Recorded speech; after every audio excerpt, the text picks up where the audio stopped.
इतिहास के बारे में देखा जाए तो इतिहास में अनेक घटनाएं भरी हुई हैं, और यदि अनादिकालीन इतिहास देखा जाए तो उस इतिहास को ना तो मतिश्रुत ज्ञान वाले, ना अवधि ज्ञान वाले और ना ही मनःपर्याय ज्ञान वाले उन घटनाओं का वर्णन कर ही नहीं सकते। उन घटनाओं को तो देखने वाले और बतलाने वाले एकमात्र केवल ज्ञानी ही उनको बतला सकते हैं। उनके ही ज्ञान में सब कुछ झलक सकता है कि अतीत में कैसी क्या घटना घटी। जब उन घटनाओं की ओर हमारा ध्यान जाता है तो ऐसा लगता है कि वस्तुतः हम कर क्या रहे हैं। क्या हम अपने धर्म के प्रति जागृत हैं? तो लगता है कि नहीं, हम अपने धर्म के प्रति जागृत हैं ही नहीं। अंतरिक्ष ज्ञानी होता है, नित्य नए नए रहस्यों का उद्घाटन करता चला जाता है, परंतु सब रहस्यों को वह खोल नहीं सकता। तो जितने रहस्य खुल जाते हैं उन रहस्यों को सत्य मान कर चलता है। ऐसे ही भगवान के केवल ज्ञान में जो रहस्य उद्घाटित हो गए इतिहास की बात, उन पर हमें विश्वास करना चाहिए। केवल ज्ञान में जो देखा, देख लिया, बता दिया, परंतु हम उससे कितनी शिक्षा ले पा रहे हैं। पंचम काल है, हुंडा अवसर्पणी काल है, और हुंडा अवसर्पणी काल तो असंख्यात 24 बीत जाने के बाद एका 24 ऐसी आती है जिसको बोलते हैं हुंडा अवसर्पणी काल।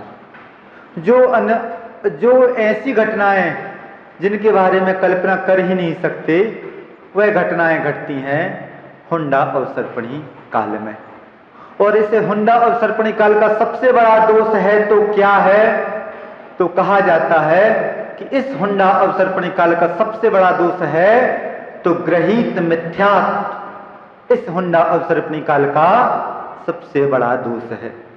और जितने भी काल होते हैं उन कालों में सब मिथ्यात्व रह सकते हैं, परंतु गृहीत मिथ्यात्व नहीं होता। कुदेवों की पूजा आदि नहीं होती। परंतु यहाँ पर ऐसा हुंडा अवसर्पणी काल, कैसा हुंडा अवसर्पणी काल कि करेला और ऊपर से नीम चढ़ा। अवसर्पणी काल है, हिरास की ओर जा रहे हैं, और कैसा अवसर्पणी काल है ये? हुंडा अवसर्पणी काल। यहाँ पर जो असत्य है उसको सत्य कहा जा रहा है, और जो सत्य है उसको असत्य कहा जा रहा है। जहां पर हिंसा है उसको धर्म कहा जा रहा है, और जहां पर अहिंसा है उसको अधर्म कहा जा रहा है। अब सोच लीजिए कि हुंडा अवसर्पणी काल की बलहारी देखिए कि कैसे क्या स्थिति बन जाती है।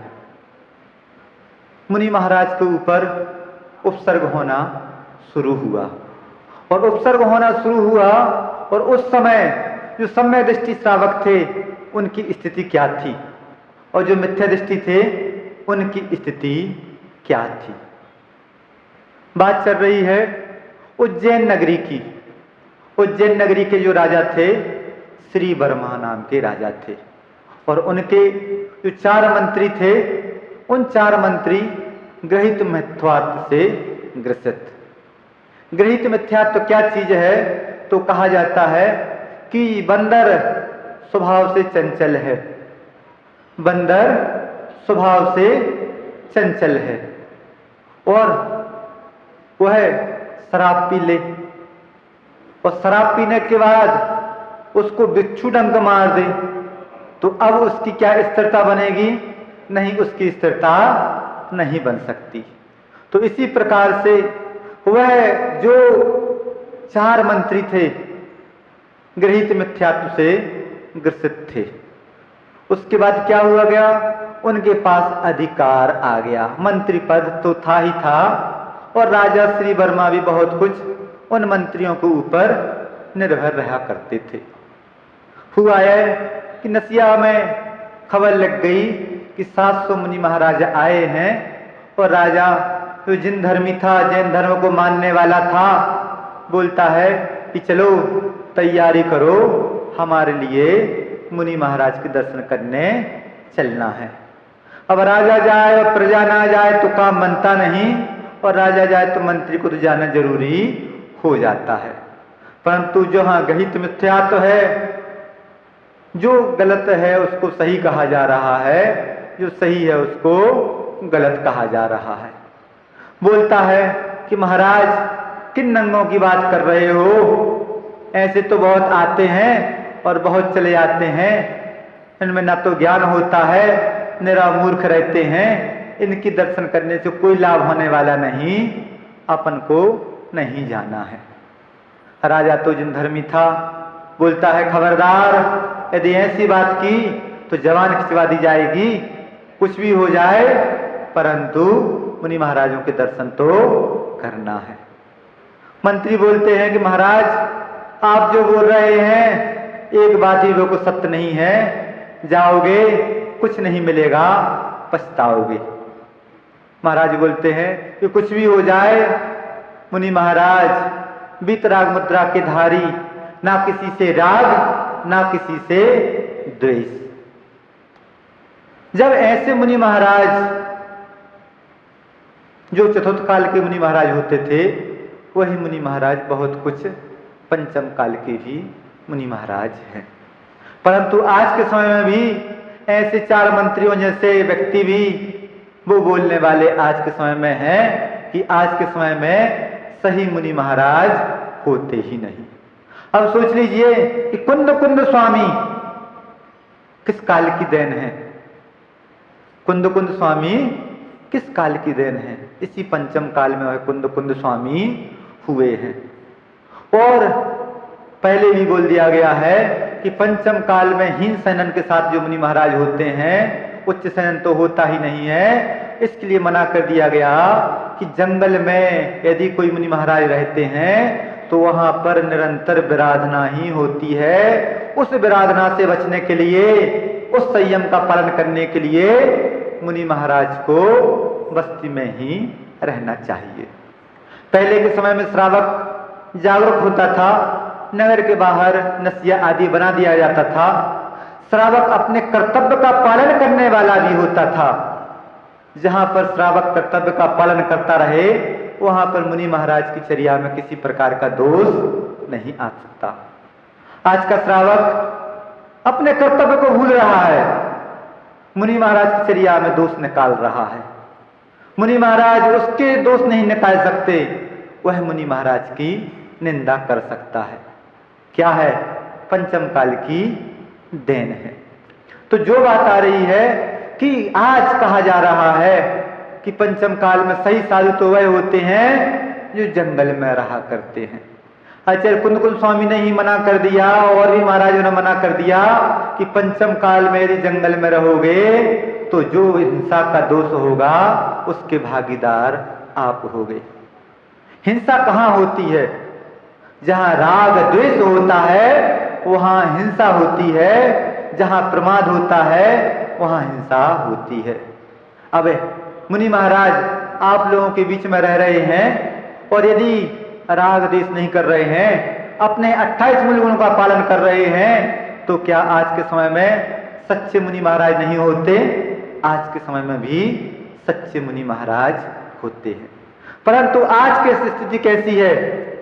आज की स्थिति ऐसी है कि पंडितों का बात का विश्वास कर लिया जाएगा, असंयमी की बात का विश्वास कर लिया जाएगा, असंयमी को सदगुरु भी कह दिया जाएगा, परंतु जो सदगुरु हैं उनकी तरफ झूठे हैं, ऐसा बोल दिया जाएगा। अब सोच लीजिए कि ऐसा बोलने वाला क्या सच्चा हो सकता है? जो व्यक्ति मिथ्यात्व से ग्रसित है, एकांत मिथ्यात्व से ग्रसित है, वह व्यक्ति धर्म की बात कर ही नहीं सकता। जो अपना स्वार्थ पुष्टि के लिए, अपने आप को सही सिद्ध करने के लिए मनगढ़ंत जो भी बात कर दे और उसको जो व्यक्ति सत्य मानेगा, वह व्यक्ति भी मिथ्यात्व के दोष से दूषित हो जाएगा। तो वह जो चार मंत्री थे, बोल दिया महाराज किन बक्की बातों में आ रहे हैं, ऐसे तो महाराज होते ही नहीं है, ऐसे गुरु होते ही नहीं है, अपन को उनके दर्शन करने नहीं चलना।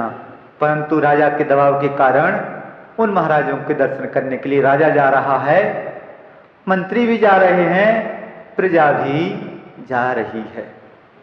परंतु क्या घटना घटती है कि जो अकंपनाचार्य आदि मुनि महाराज थे, उनकी 700 की शिष्यमंडली थी, निमित्त ज्ञान से जान लिया कि बहुत कुछ उपसर्ग आ सकता है। संघ के सभी साधुओं को आज्ञा दे दी गई कि कोई भी आए, सभी जन मौन रहो और अपनी ध्यान में लीन हो जाओ, सामायिक में लीन हो जाओ। सभी महाराज ध्यान में बैठ गए। राजा आता है, मंत्री भी आती है, प्रजा भी आते हैं और वहां पर ना तो किसी प्रकार का आशीर्वाद देना हो रहा है और ना ही किसी प्रकार की कोई प्रतिक्रिया हो रही है। मंत्री के अब देखिए क्या कहना होता है। मंत्री बोलता है, महाराज मैंने पहले ही कहा था कि निरा मूर्ख के पास जा रहे हो, अपनी मूर्खता को शांत करने के लिए, छुपाने के लिए। देखो सब मौन बैठ गए। अब महाराज बोले तो क्या बोले, वापस आना होता है। वह चारों मंत्री निंदा करते चले जा रहे हैं और एक मुनि महाराज जो आहारचर्या हेतु दूसरे गांव में गए हुए थे, उनको अपने गुरु महाराज की आज्ञा नहीं मालूम कि हमारे गुरु महाराज ने क्या आज्ञा दी है। जब ऐसी बात सुनते हैं तो वह जवाब दे देते हैं, शास्त्रार्थ हो जाता है। चारों मंत्रियों को नीचा देखना पड़ता है। राजा बोलता है कि अभी तो एक मुनि महाराज बोले हैं, उनकी बात के कारण तुम्हारी चुप्पी बंद हो गई है, मौन हो गया है, चुप्पी साध ली है। अब सोच लो कि 700 महान मुनि महाराज और उनके गुरु महाराज किस श्रेणी के, कितने विद्वान होंगे। वो नहीं बोले हैं तो कुछ कारण होगा कि नहीं बोले हैं।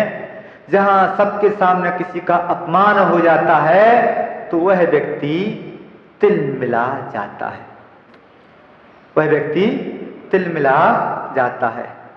प्लानिंग बन गई, विचार बन गया कि कुछ भी हो, अब तो अपन को इन मुनि महाराजों के ऊपर उपसर्ग करना है। इन लोगों ने हमारा अपमान कर दिया। पहुंच जाते हैं। जैसे ही मुनि महाराज पहुंचते हैं अपने संघ में, अपने गुरु महाराज को बताते हैं कि ऐसी ऐसी घटना घटी, तो महाराज बोलते हैं कि तुमने यह क्या किया, तुम्हें तो मौन रहना चाहिए थे, हमने बोला था मौन रहो। महाराज आपकी बात आज्ञा मुझे मालूम नहीं चली, मुझसे बहुत बड़ा अपराध हो गया, अपराध का प्रायश्चित दीजिए। जहां पर तुमने शास्त्रार्थ किया था उस स्थान पर पहुंच जाओ, प्रतिमा योग धारण कर लो, जो होगा वहीं पर देखा जाएगा। जैसे ही वह मुनि महाराज अपने उसी स्थान पर पहुंचते हैं, 4 मंत्री हाथ में तलवार लेकर उन मुनि महाराज के वध करने के लिए आते हैं। बोलते हैं कि अच्छा हुआ जिसने हमारा अपमान किया वह यहीं मिल गया, चलो साधु जन अब सोचते हैं पहले वध कौन करे। डर तो बैठा है परंतु नहीं, वध तो करना है। चारों व्यक्ति तलवार उठाते हैं और एक साथ वार करना शुरू करते हैं और वहां का जो यक्ष रहता है, वन देवता रहता है, चारों को कीलित कर देता है। सुबह होती है, नगर में बात पहुंच जाती है कि 4 मंत्रियों ने ऐसी मुनि महाराज की ऊपर दृष्टता की, ऐसा अपराध किया। मुनि महाराज तो ध्यान में बैठे ही हैं। राजा आता है, देखता है कि 4 मंत्री कीलित हैं, हाथ में तलवार लिए हैं, सारी स्थिति को समझ जाता है। मुनि महाराज ध्यान खोलते हैं और मुनि महाराज का जो काम रहता है, सबसे क्षमा, सबको क्षमा। उन 4 मंत्रियों को क्षमा कर दिया जाता है और राजा बोलता है कि महाराज आपने तो क्षमा कर दिया, परंतु जो इन्होंने अपराध किया है उसका तो दंड इनको मिलेगा ही मिलेगा। दंड क्या दंड दिया? 4 मंत्रियों को गधे पर बिठाला, मुंह काला किया और राज्य से बाहर कर दिया। राज्य से बाहर कर दिया। दूसरे राज्य में एक घटना और घटती है। हस्तिनापुर नगरी की बात है। वहां के राजा महापद्म वैराग्य हो जाता है। उनके 2 पुत्र हैं, महापद्म के, एक पद्म और दूसरे विष्णु कुमार मुनि महाराज। महापद्म अपने विष्णु कुमार को साथ में लेकर विष्णु कुमार मुनि महाराज को भी, मुनि विष्णु कुमार को भी वैराग हो जाता है। दोनों पिता पुत्र दीक्षा ग्रहण कर लेते हैं और उस पद्म को राज देकर वन की ओर चले जाते हैं। अब घटना कुछ ऐसी घटती है कि वह पद्म राजा अपने पड़ोसी देश के राजा से बहुत परेशान, पड़ोसी देश का राजा जब चाहे जब तक महापद्म रहे, सुनने में आता है कि महापद्म चक्रवर्ती थे, जब तक महापद्म चक्रवर्ती जैसे ही दीक्षा ली, उनका पुण्य उनके साथ अब उनके पुत्र के ऊपर आक्रमण होना शुरू हो जाता है। एक घटना ऐसी घटती है कि चारों मंत्री जो वहां पर आ गए, यहाँ पर आते हैं, देखते हैं, सोचते हैं कि कैसे ना कैसे अपना मंत्री पद तो यहाँ पर पद्म राजा के पास प्राप्त किया जा सकता है। वह अपने साम दाम दंड भेद की नीति अपनाते हुए जो आक्रमणकारी राजा था उसको अपने बस में कर लेते हैं और यहाँ पर मंत्री भी हो जाते हैं। अब राजा बोलता है कि मांगो क्या मांगना है, मांगो क्या मांगना है। बोलते महाराज आपकी कृपा ही बनी रहे बहुत है, नहीं फिर भी मांग लो। तो बोलते हैं कि हमारे लिए 7 दिन का राज्य अभी नहीं चाहिए, जब मौका आएगा जब हम 7 दिन का राज्य आपसे ले लेंगे। अब सोच लीजिए कि कैसी स्थिति क्या घटती है कि राजा किमिच्छिक दान किसको देना चाहिए। जब तक पात्र का गवेषणा न कर ली जाए तब तक उनको दान भी नहीं देना चाहिए। पात्र दान आप लोग कोई भी काम करते हैं तो पहले उसकी परीक्षा कर लिया करते हैं। अब राजा ने तो बोल दिया कि 7 दिन का राज्य। घटना कुछ ऐसी फिर घटती है कि उन 700 मुनि महाराजों का घूमते घूमते हस्तिनापुर में प्रवेश होता है और जैसे ही हस्तिनापुर में प्रवेश हुआ, मालूम चली मंत्रियों को कि वही मुनि महाराज आ रहे हैं जिनके कारण हम लोगों का अपमान हुआ था। राजा के पास पहुंच जाते हैं, राजन आपने जो हमें वरदान दिया था, आपने जो कहा था कि 7 दिन का राज्य समय आ गया है, 7 दिन का राज्य हमें दे दीजिए, 7 दिन का राज्य हमें दे दीजिए। 7 दिन का राज्य दे दिया गया। उपसर्ग शुरू हो गए। आचार्य महाराज का एक हाइको है, पर की पीड़ा अपनी करुणा की परीक्षा लेती, पर की पीड़ा अपनी करुणा की परीक्षा लेती। और हमने थोड़ा सा इसमें परिवर्तन कर दिया, अपनी पीड़ा अपनी समता की परीक्षा लेती।